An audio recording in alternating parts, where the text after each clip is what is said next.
أما بعد فأعوذ بالله من الشيطان الرجيم. بسم الله الرحمن الرحيم. يا أيها الذين آمنوا اصبروا وصابروا ورابطوا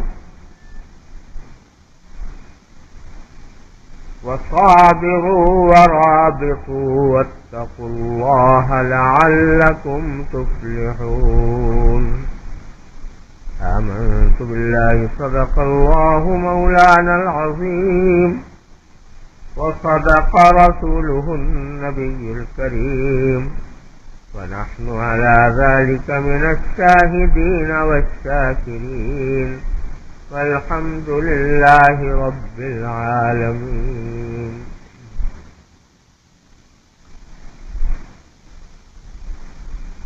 یہ سورہ آل عمران کی آخری آیت ہے جس کی کچھ تشریح میں نے شروع کی تھی، اور یہ اللہ جل جلالہ کے کلام کا ایک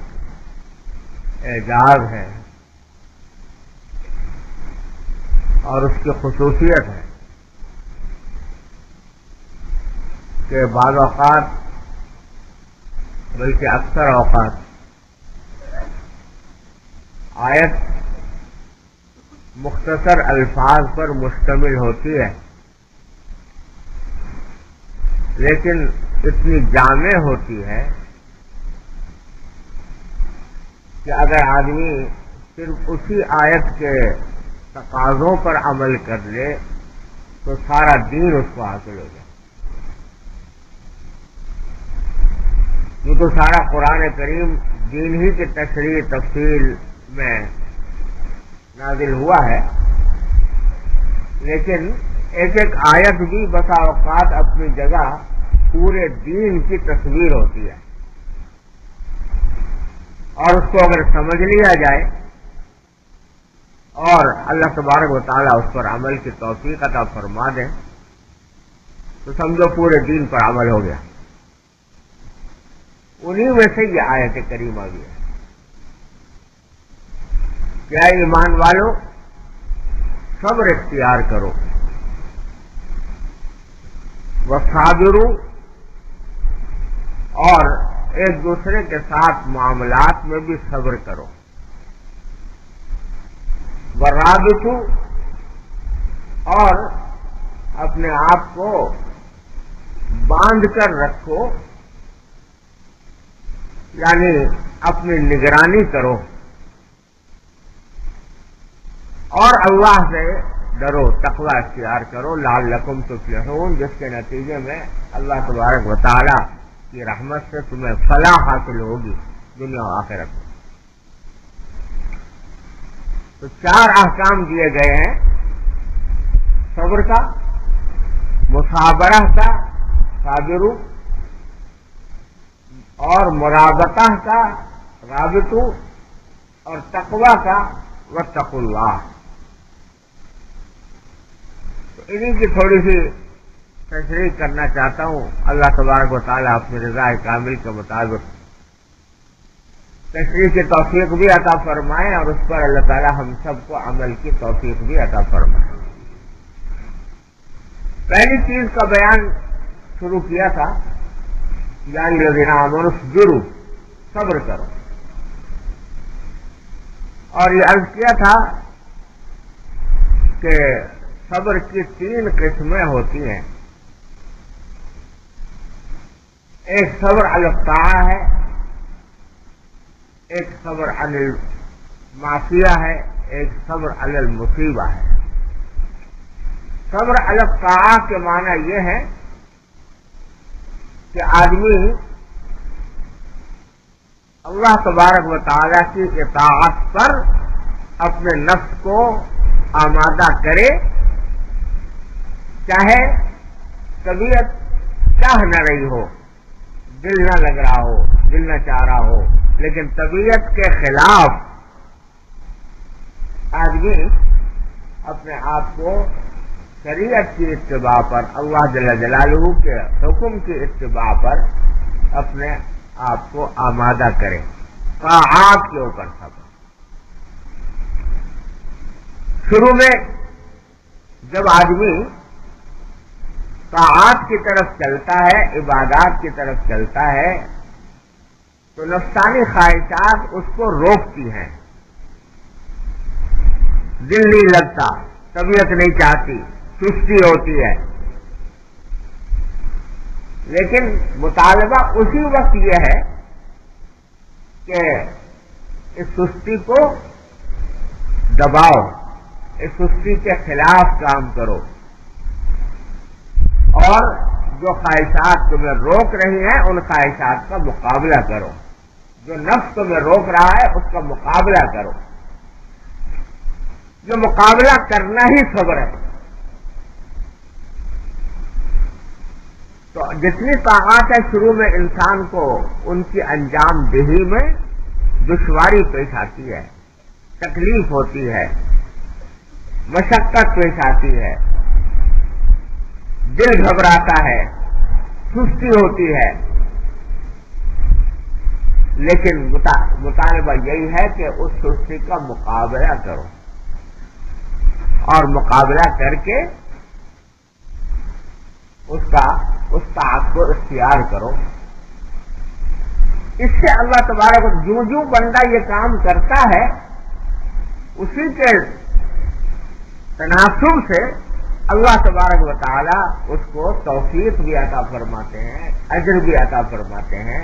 اور پھر رفتہ رفتہ جب وہ مشق کرتا ہے، مشق کرتے کرتے وہ جو تکلیف پہلے ہوتی تھی اب اتنی تکلیف نہیں رہتی، اب اتنی پریشانی نہیں رہتی۔ یہ جو بعض لوگ یہ سوچتے ہیں یا مطالبے کرتے ہیں یا ایسی کوئی طریقہ پوچھتے ہیں کہ بھئی کسی تکلیف کے بغیر ہو جایا کرے یہ کام، یعنی بعض لوگ پوچھتے ہیں بھئی نمازوں میں آنے میں سستی ہوتی ہے، یا ذکر کرنے میں سستی ہوتی ہے، یا تلاوت کرنے میں سستی ہوتی ہے، تو اس تلاوت کرنے کو ایسا طریقہ بتا دیجئے کہ سستی نہ ہو، کوئی ایسا طریقہ بتا دیجئے کہ تکلیف نہ ہو۔ تو ہمارے حضرت والا حضرت حکیم الامت قدس اللہ تعالیٰ سرہ رحمۃ اللہ نے ایک مرتبہ اسی قسم کے ایک سوال کے جواب میں فرمایا کہ بھائی کوئی ایسا، جب کسی نے کہا حضرت کوئی ایسا طریقہ بتا دیجئے کہ یہ سارے طاعتیں جو ہیں، ساری عبادتیں یہ بغیر سستی کے، بغیر تکلیف کے ہو جایا کریں، سستی نہ ہو۔ تو اس نے فرمایا کہ کوئی ایسا طریقہ مجھے بتا دو کہ درد ذہ تو ہو نہیں اور بچہ ہو جائے، کوئی ایسی ترکیب مجھے بتا دو۔ بھئی یہ تو معاملہ ہی یہ ہے نا کہ اللہ تبارک و تعالی ہم سے اور آپ سے یہ چاہتے ہیں کہ کچھ اپنی نفس کی خواہشات کو دبا کر سستی کا مقابلہ کر کے ہمارے خاطر یہ کام کرو، تو اسی سے تمہارا اجر ہے، اسی سے ثواب ہے۔ اللہ تبارک و تعالی نے جنت جو رکھی ہے وہ اسی تو رکھی ہے۔ اب حاکم الذین آمنوا، جو قرآن شریف میں فرمایا کہ جنت میں داخل ہو جائیں اور کوئی تکلیف نہ پہنچے، یہ تو نہیں۔ جنت کو تو فرمایا رسول کریم صلی اللہ علیہ وسلم نے کہ مکارہ سے اس کو گھیرا گیا ہے، چاروں طرف ایسی چیزیں ہیں اس کی جس میں انسان کا نفس جو ہے وہ اس کو برا سمجھتا ہے، مگر جب بندہ اللہ کے خاطر کرتا ہے تو اس میں اللہ تبارک و تعالیٰ اسی پر اجر عطا فرماتا ہے۔ لہذا یہ تصور کرنا کہ بغیر کوئی ایسا نسخہ ہوگا یا کوئی ایسی تدبیر ہوگی جس کے نتیجے میں ہم بغیر کسی مشقت کے اور بغیر کوئی تکلیف اٹھائے ساعات تک پہنچ جائیں تو یہ محض دھوکہ ہے۔ بعض لوگ یہ دل میں شبہ پیدا کرتے ہیں کہ بعض بزرگوں سے منقول ہے کہ ان کے پاس کوئی آدمی گیا اور جا کر اس کے دل کی دنیا بدل گئی، انہوں نے کوئی نظر ڈالی، انہوں نے کوئی تصرف کیا اور اس کے نتیجے میں اس کی دنیا بدل گئی۔ حافظ شیرازی جو مشہور فارسی کے شاعر ہیں، ان کے بارے میں مشہور ہے کہ یہ نوجوان لڑکے تھے، گھومتے پھرتے تھے، کچھ مجذوب سے تھے، ایسے آوارہ گردی میں رہتے تھے۔ اور خواجہ باقی باللہ رحمۃ اللہ علیہ ان کے والد کے پاس آئے تو پوچھا بھائی کتنے لڑکے ہیں، تو جو اور لڑکے تھے وہ سامنے آ گئے۔ حافظ شیرازی جو ہیں وہ کہیں اپنا آوارہ گردی میں کہیں ادھر ادھر پھر رہے تھے۔ پوچھا کہ بھائی